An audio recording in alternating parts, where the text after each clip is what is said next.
Welcome to the Slop Farm. Enjoy the video. You begin by opening the Dart Counter app and immediately create or sign into your account. This lets you sync scores later. Once done, set the default game type and starting score so rounds start consistently. Make sure to add player names and choose who throws first, because that order matters for tracking averages. Also grant required permissions so the app can store local data. This prevents lost rounds and speeds up saving between games.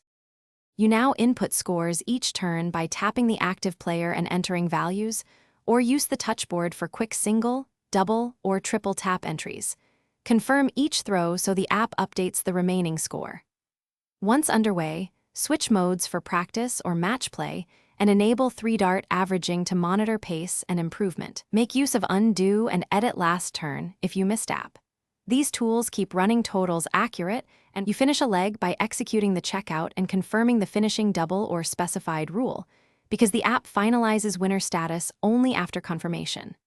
Once done, export or save the session so you keep averages, checkout percentages, and best turn highlights for later review.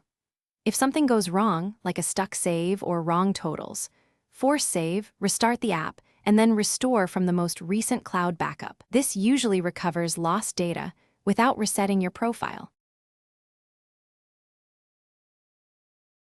Thanks for watching. Consider subscribing if we helped you today.